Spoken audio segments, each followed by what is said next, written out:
Sejam muito bem-vindos ao segundo episódio 100 Mulheres para Ler Antes de Morrer.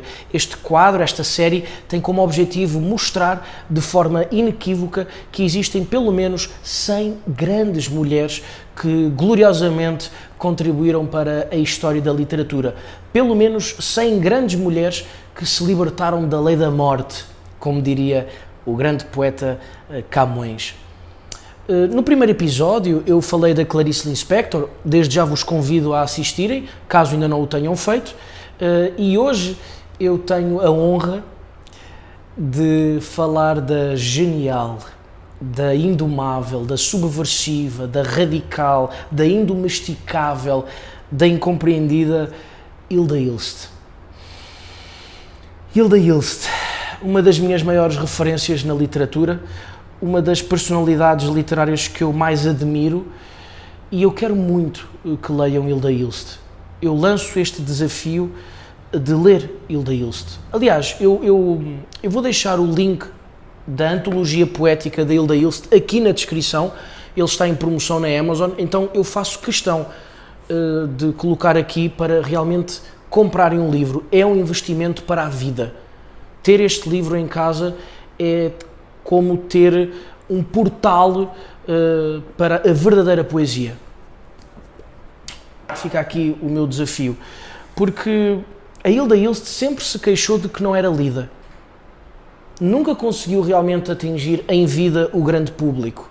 E isso é uma mágoa que ela carregou ao longo da sua vida.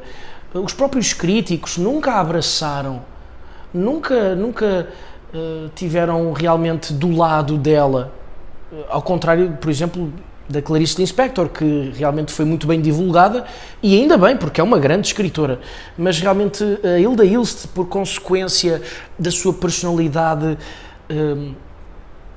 rebelde, digamos assim, transgressora, de facto ela ganhava e ganhou várias inimizades e antipatias, e isso prejudicou muito a divulgação da obra da Hilda Hilst durante a sua vida, tanto que ela, em 1990, ela se revoltou e, como ela fala, como um ato de agressão, ela publicou uma tetralogia pornográfica. Mas, Lambe é um ato de rebeldia? É um ato de agressão. enfim, já vamos falar sobre isso. A Hilda Hilst nasceu em Jaú, no estado de São Paulo, em 1930, no dia 21 de abril, às 11h45 da noite, ou seja, 15 minutos antes do dia 22, óbvio, mas este dia 22 de abril não é um dia qualquer, é o dia do achamento do Brasil por parte dos portugueses, não é? O Brasil que foi achado em 1500, mas o próprio Brasil demorou bastante tempo até achar a Hilda Hilst, porque ela, infelizmente, só no final da sua vida e agora, após a sua morte, é que teve o devido reconhecimento. Ela, nos anos 90, como eu falei, publicou essa tetralogia pornográfica, deu-lhe audiência, as pessoas do grande público começaram a saber quem era a Hilda Hilst, mas não teve o reconhecimento verdadeiro da sua obra, não é? Porque a Hilda Hilst queria ser lida por pessoas inteligentes, como ela própria falou. Enfim, ela nasceu em Jaú, nesse dia 21 de abril. O pai dela vinha da Europa Central, não é? Daquela região ali da Alemanha, França, uma região que eu agora não estou lembrando o nome, infelizmente não anotei aqui, peço desculpa. A mãe era imigrante portuguesa. Fico muito contente que a Hilda Hilst tenha assim uma costela feminina portuguesa. Eu me orgulho disso, para mim é algo fantástico. E os pais dela se separaram quando ela tinha 2 anos. E isso é um acontecimento absolutamente central na vida da Hilda Hilst, porque a Hilda Hilst tinha uma relação muito estranha com o pai. Eu diria até bizarra. O pai era um pai ausente, ele foi diagnosticado com esquizofrenia, também era poeta, era fazendeiro de café e poeta, ou seja, a Hilda Hilst vem de uma família rica, uma família com posses, uma família privilegiada, altamente privilegiada, e essa separação dos pais e o facto de o pai ter uma doença, isso marcou profundamente a Hilda Ilst. Aos 16 anos ela se reencontrou com o pai e esse episódio é um episódio muito, muito macabro, porque a Hilda Ilst vai encontrar o pai no manicômio e o pai confunde a filha com a mãe. Então o pai de Hilda Ilst fala para a própria Hilda: só mais uma noite de amor, por favor, só mais uma noite de amor. E o que é certo é que nós não sabemos aquilo que aconteceu nesse dia, porque a Hilda Ilst não fala diretamente, nunca falou em nenhuma entrevista diretamente sobre isso. A única coisa que nós temos é realmente alguns poemas que a Hilda Ilst se dirigiu ao pai, e também algumas entrevistas em que ela diz que ela é a perfeita edipiana, ou seja, ela buscava a imagem do seu pai em todos os homens. E também uma coisa muito curiosa que ela falou numa entrevista é que para ela o pai, segundo ela, era o modelo de virilidade. Ou seja, há aqui uma confusão em torno do pai que ela nunca vai conseguir superar e nunca vai conseguir resolver essa questão em relação ao pai. É um misto de fascínio com ódio, até porque o pai, quando ela nasceu, o pai ficou desiludido por ela ser mulher. Quando a Hilda Ilst nasceu, o pai, quando soube que era uma menina, ele disse: poxa, que pena, queria que fosse um menino. Então isso marcou profundamente a Hilda Ilst, tanto que ela se quis tornar escritora, ela falou isso numa entrevista, ela se quis tornar escritora precisamente para mostrar ao pai que ela era capaz. Ou seja, há aqui uma ligação estranha com o pai que vai marcar toda a vida da Hilda Ilst. Ela diz que toda a obra dela é direcionada para o pai, é para o pai, para dedicar ao pai, para mostrar que ela é capaz e que se o pai fosse vivo sentiria orgulho de ela ser filha dele. Enfim, a Hilda Ilst foi para um colégio de freiras, para um internato, e logo aí surgiu um episódio que mostra esta personalidade radical, esta personalidade transgressora, marginal, que eu sinceramente eu gosto, para ser bem sincero, em que ela, nesse colégio de freiras, ela roubou o vinho que iria ser usado na Eucaristia pelo padre, pelo sacerdote, não é? Segundo a liturgia católica, o vinho se transforma em sangue de Cristo, que depois o sacerdote irá tomar, não é? E ela roubou esse vinho e ela se embebedou. Ela era uma criança ainda, porque ela esteve até aos 12 anos, se eu não estou em erro, neste colégio de freiras. Ela se embebedou com o vinho que ela roubou da sacristia. E então isso foi um escândalo, ela quase foi expulsa, mas como os pais, neste caso a mãe, vinha de uma família com uma certa influência, ela acabou ficando lá.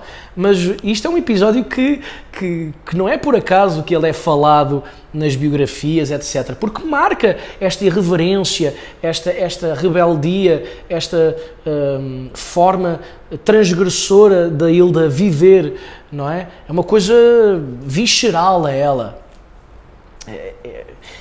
Isso se reflete na sua poesia. Dá para sentir essa verdade transgressora na poesia de Hilda Ilst.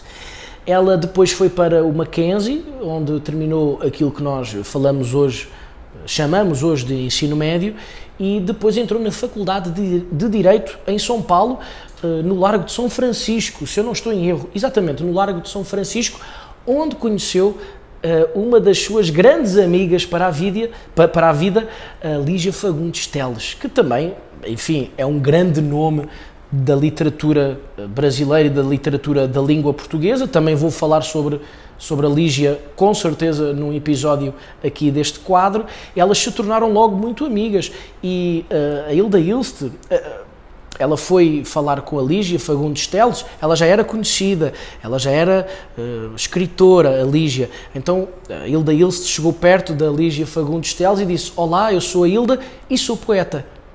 Então isso deixou a Lígia muito admirada. Nossa, como assim você é poeta? Olha só, que coisa curiosa. E ficaram amigas para o resto da vida e a Hilda Ilst publicou o seu primeiro livro em 1950, com apenas 20 anos. Vejam só, é um prodígio, não é? Com 20 anos. Nossa, eu com 20 anos eu quase que nem sabia ler e escrever e a Hilda Ilst já estava publicando o seu primeiro livro.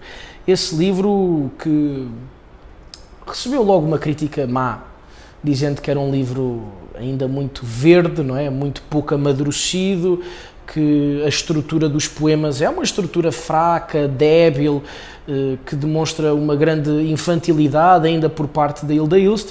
Eu, sinceramente, eu não concordo. O primeiro livro, o Presságio, eu acho que ele faz a grande abertura daquilo que viria a ser a obra colossal, a obra poética colossal da Hilda Ilst. Claro que se nós observarmos com mais minúcia, dá para entender ainda uma certa fragilidade, mas qual é o problema? Tinha 20 anos. O primeiro livro, o Presságio, tem poemas absolutamente encantadores. Foi o primeiro livro que eu li da Hilda Ilst, comecei por uma ordem cronológica e automaticamente me agarrou, porque existe ali qualquer coisa de diferente, não é? Olhamos eternamente as estrelas como mendigos que eternamente olham as mãos. Foi o primeiro poema que eu li da Hilda Ilst e automaticamente me arrebatou. Esse primeiro livro faz parte de uma espécie de conjunto de 4 livros que dá o pontapé de saída da obra da Hilda Ilst, o Presságio, depois a Balada da Alzira, onde entra já ali uma temática da morte, já lá vamos, a Balada do Festival e o Roteiro do Silêncio. Eu aconselho vivamente, ao comprarem este livro, começarem exatamente por estes 4 primeiros livros, porque faz um pontapé de saída para aquilo que viria a ser as linhas gerais da obra da Hilda Ilst. Ou seja, vou passar a explicar. A Hilda Ilst, ela está inserida na terceira fase do modernismo. Eu expliquei isso no primeiro vídeo da Clarice Lispector, então eu vou aqui resumir muito rapidamente. O terceiro modernismo, a terceira fase do modernismo se opôs à segunda fase e à primeira fase. Ou seja, a Hilda Ilst, a temática da Hilda Ilst era uma temática universalista, em que abordava os grandes temas filosóficos da humanidade, as grandes preocupações que todo o mundo que tem cérebro tem. Ao contrário do regionalismo, ela se opôs, assim como Clarice Lispector, se opôs a essa onda regionalista que tinha como objetivo retratar a realidade do interior do Brasil, fazer uma crítica social, fazer uma crítica aos costumes de certas regiões do Brasil. Isso não é uma coisa má. Aliás, há romances lindos, há romances regionalistas lindos, mas realmente a Hilda Ilst e a Clarice Lispector não foram por essa vertente, foram por uma vertente universalista, universal, em que aquilo que elas escreviam, as temáticas, eram de preocupação universal, para que todo o mundo fosse abraçado por esses temas. Isso é a nível da temática, a nível da estética, da escrita. A Hilda Ilst, como terceira modernista, como membro da terceira fase do modernismo, peço desculpa, como membro da terceira fase do modernismo, ela também não vou dizer revoltou, não é a palavra correta, ela se opôs à primeira fase do modernismo, que era uma fase em que o objetivo era romper com tudo, não é? Romper com a escrita clássica, romper com os padrões clássicos, com a escrita formal, com a introdução de uma escrita com gíria, com palavrão, uma linguagem corriqueira, uma linguagem informal. E a Hilda Ilst disse, calma lá, não é bem assim. E ela recuperou esse lirismo mais clássico. É muito curioso, desde os 20 anos da Hilda Ilst, do primeiro livro, né, da publicação do seu primeiro livro, que nós vemos um lirismo clássico. A nível da estética da obra da Hilda Ilst, nós vemos um rigor formal, uma estética quase diria parnasiana, ou seja, ela recuperou isso, assim como a Clarice Lispector, essa formalidade no modo de escrever. E também ela, portanto, ela também foi muito influenciada por dois grandes autores, pelo James Joyce e pelo Beckett, em que, para além desse lirismo clássico, existe, sem dúvida nenhuma, esse lirismo clássico, nós temos um fluxo de consciência, que era uma coisa que estava muito em voga naquela época, por conta do modernismo, e portanto, é aquela escrita zigue-zagueante, aquele fluxo, aquela cadência, aquela forma de jorrar a literatura, não é? Inebriante. Ela foi beber isso ao Beckett e ao James Joyce, não é? Então nós podemos ver, a nível da estética da Hilda Ilst, nós podemos ver realmente que os poemas são poemas fraturados, assim como a sua prosa, mas já lá vamos, assim como a sua prosa. Portanto, tem essa influência do fluxo de consciência, em que os poemas são quebrados, são fraturados, é uma coisa labiríntica, não é?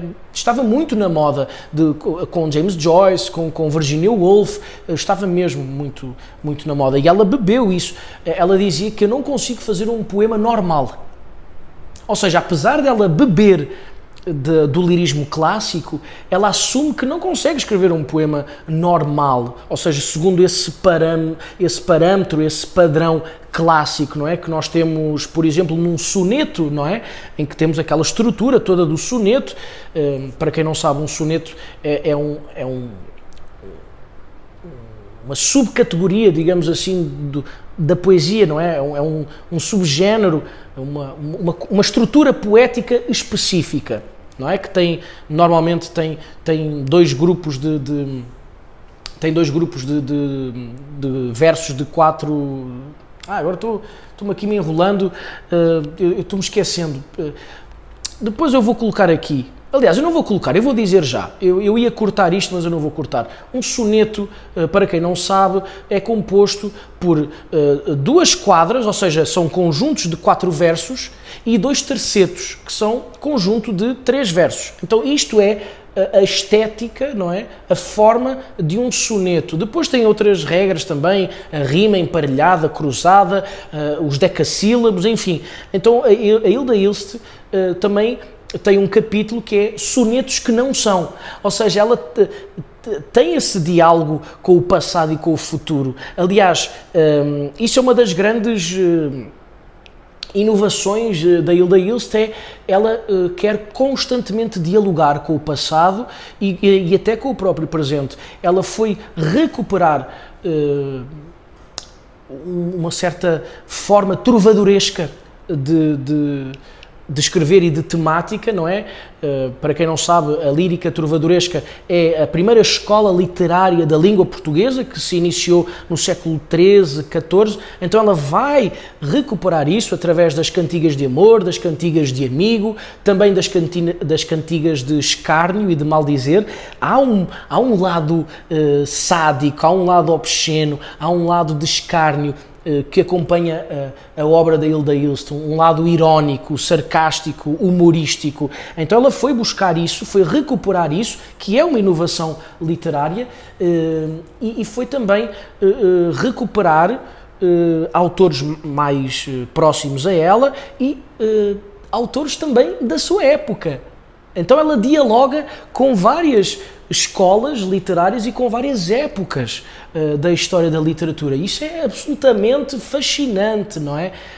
Ela fala que a Lígia Fagundes Teles, o Caio Fernando Abreu, o Drummond são grandes influências para ela. Então ela é uma espécie de caldeirão literário, ela coloca os ingredientes e cozinha aquilo tudo. É de facto fantástica. Esse diálogo que a Hilda Ilst tem entre as escolas literárias também tem entre géneros literários.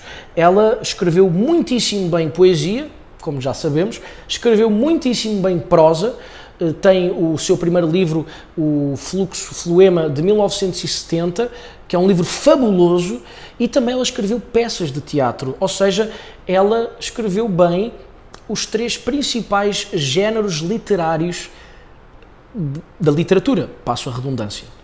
Ela escreveu muito bem, ela conseguiu navegar, saltar. Aliás, há um crítico literário que diz que a Hilda Hilst,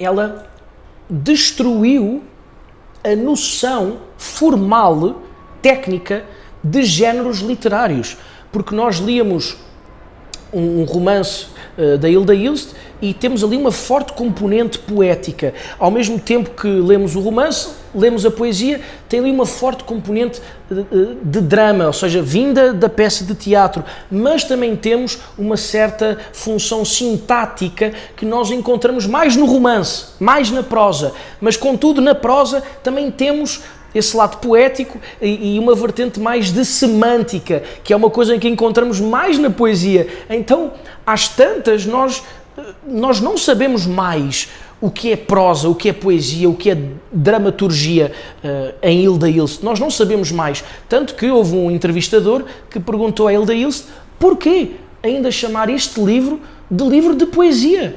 Porque nós não sabemos mais o que é prosa, o que é poesia, o que é peça de teatro, não é? Então, ela tem realmente essa sacada genial, eu acho genial, e que muitos escritores tentaram fazer também nessa época e que não conseguiram, não é?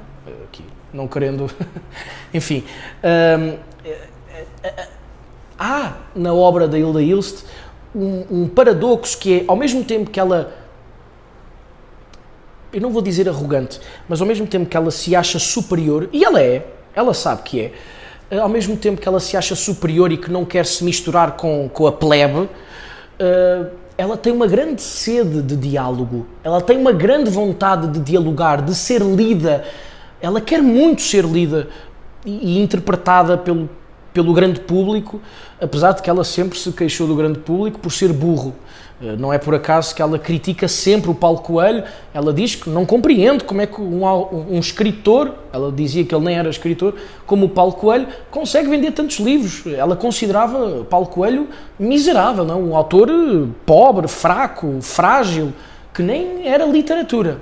Mas enfim, ela realmente ela dialogou muito entre estes 3 géneros literários, ela dialogou entre escolas literárias e épocas diferentes e também podemos dizer que a obra da Hilda Hilst tem uma espécie de santíssima trindade que é amor, morte e o sagrado.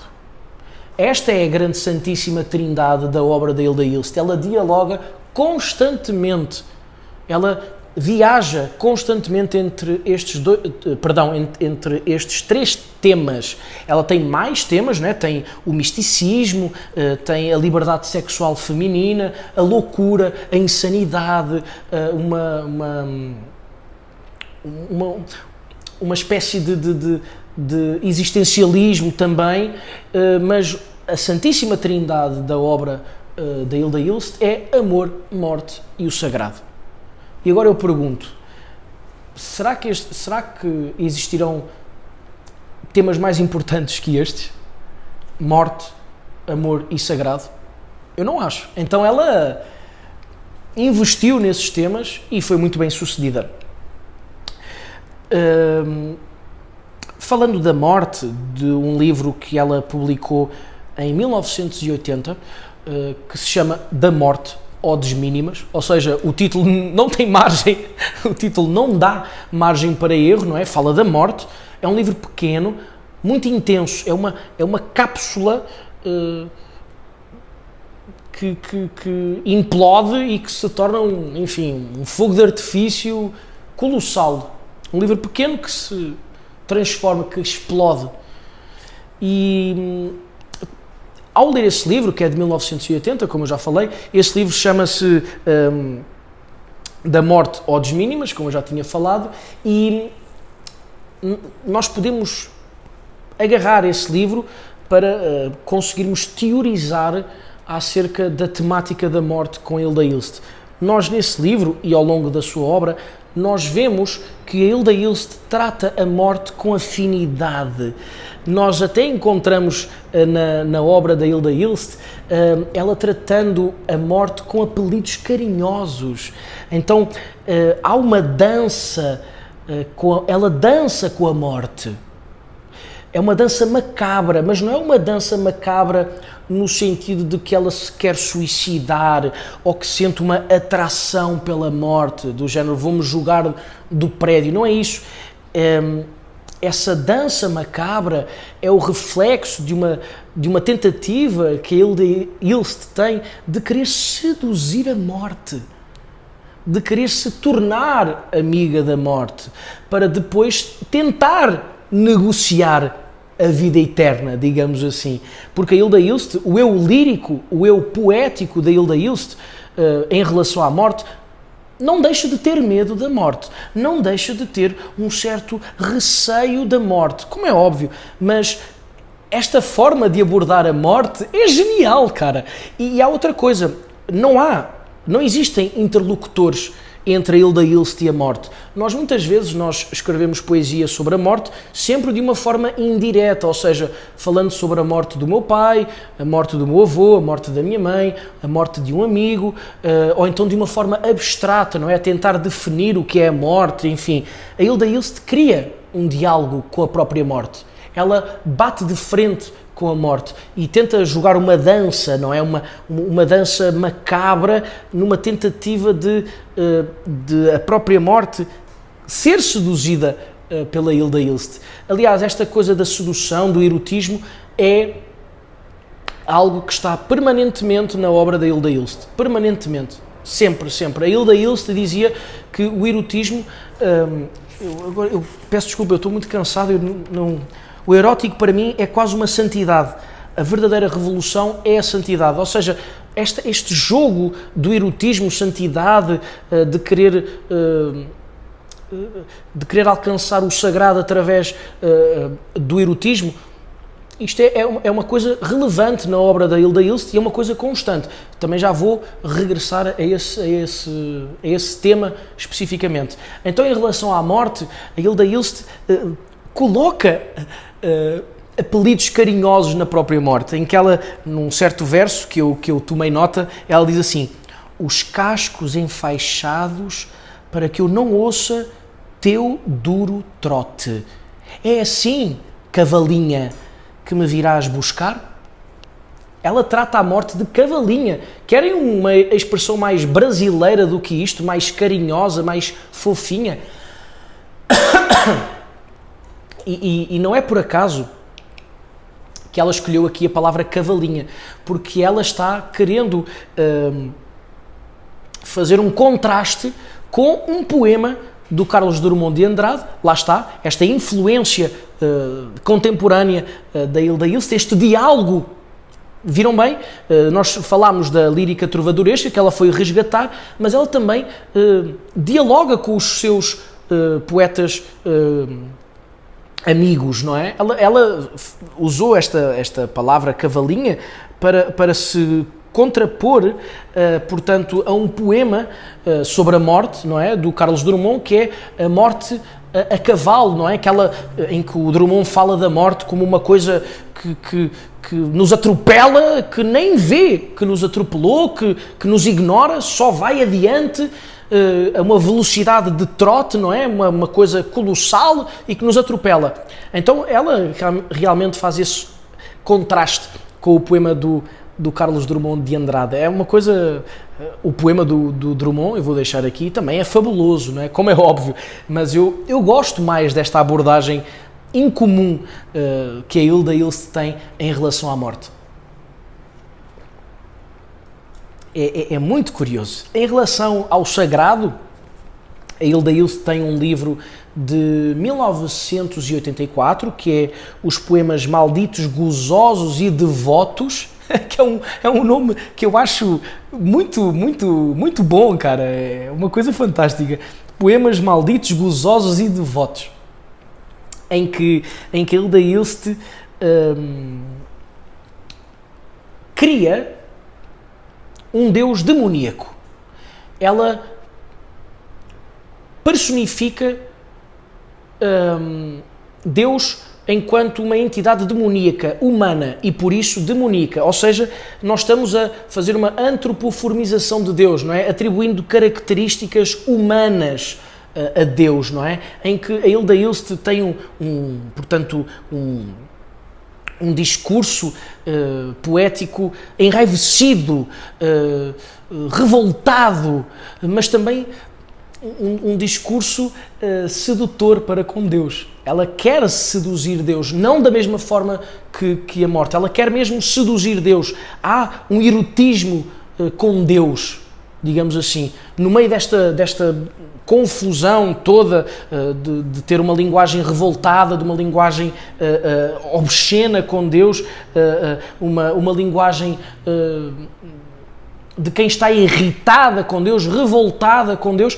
Também há ao mesmo tempo uma vontade de seduzir Deus, ou seja, de colocar Deus no mesmo patamar que ela, digamos assim, não é? Porque Deus, tendo em conta que é Deus, não pode ter paixões carnais, digamos assim, não é? Não se pode deixar ser seduzido por uma pessoa que é humana, finita, que vai se tornar em pó, não é? Então isso é muito curioso. Nós, nesse livro de 1984, nós conseguimos ver que todo o livro é uma experiência de um sagrado desacralizado.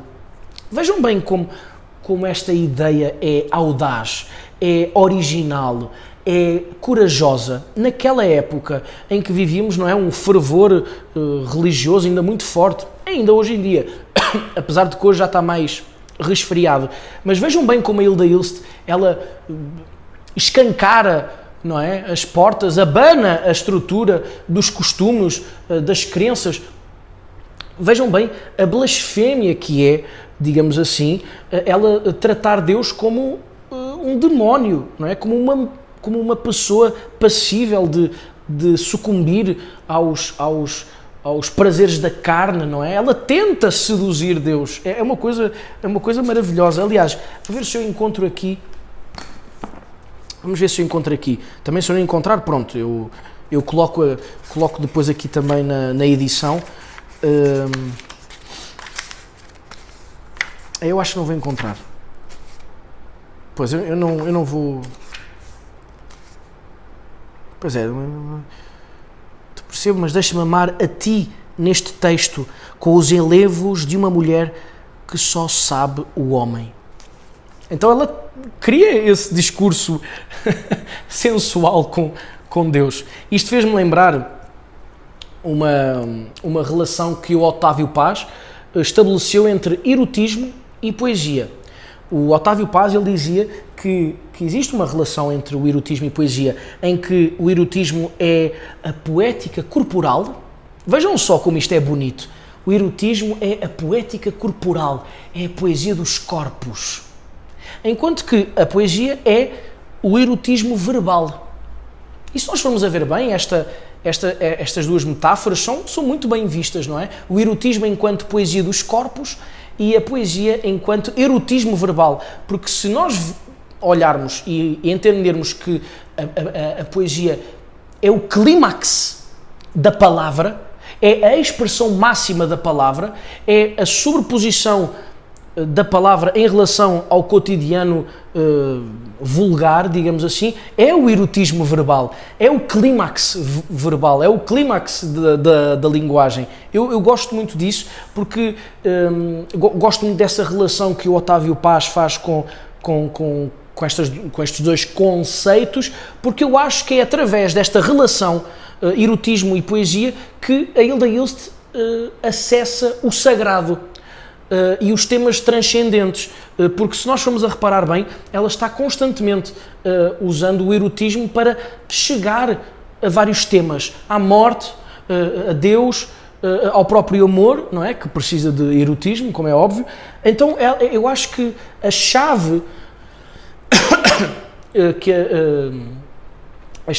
que a Hilda Hilst usa para acessar a temas transcendentes é o erotismo.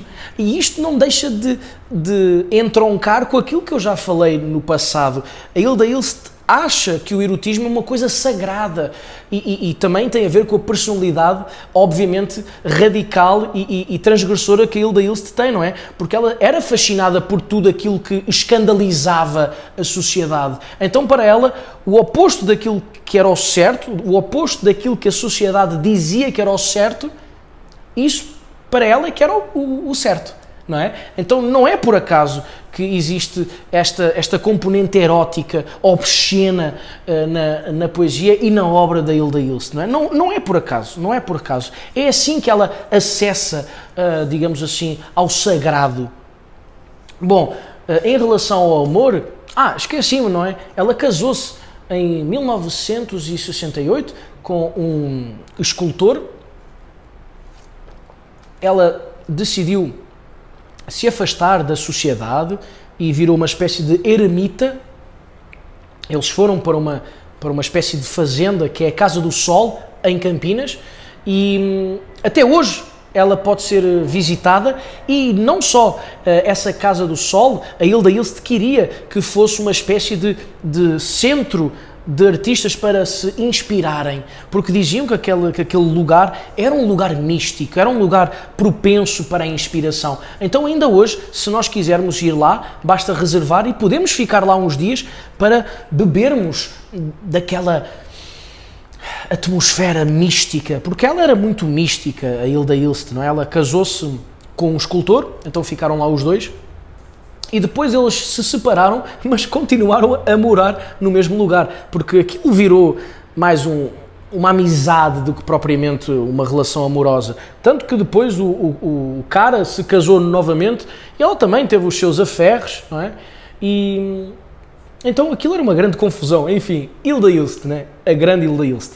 Aquele lugar dizem que era místico. O Caio Fernando Abreu, que foi amigo da Hilda Ilst, e penso que chegou a morar com a Hilda Ilst nessa Casa do Sol, ou não sei. Agora eu estou esquecido. Mas eram muito amigos. E o Caio Fernando Abreu dizia que tinha lá uma árvore que era mágica, uma árvore mágica. Ele dizia que, ele conta que certo dia ele foi para debaixo daquela árvore e tocou com a sua mão na árvore e pediu 2 desejos. Primeiro, ganhar um prémio literário e depois engrossar a sua voz. Porque ele tinha uma voz muito aguda e acho que ele sofria de bullying, óbvio, não é? Eu já não sou gago, mas eu fui gago durante muito tempo e sei o que é sofrer por conta disso. Agora gaguejei.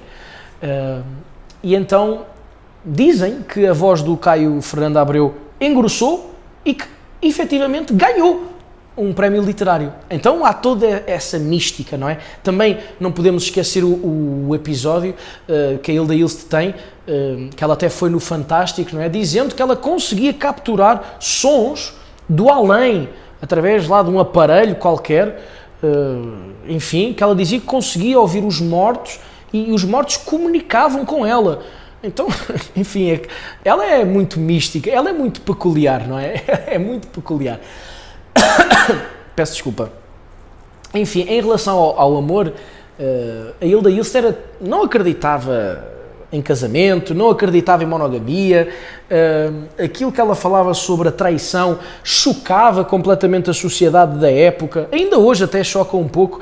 Ela não queria ter filhos porque não queria, dizia ela, não queria que os filhos herdassem a loucura do pai, mas eu acho que isso foi mais uma desculpa, porque ela não tinha saco para ter filhos. Aliás, ela não teve filhos, mas teve um monte de cães lá na fazenda dela. Ela chegou a ter cerca de 30 cães.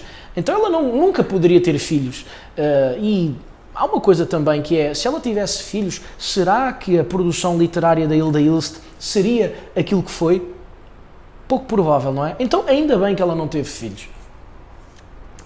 Mas a nível da temática do amor, o amor é uma coisa que é uma seta que atravessa o coração da obra da Hilda Ilst.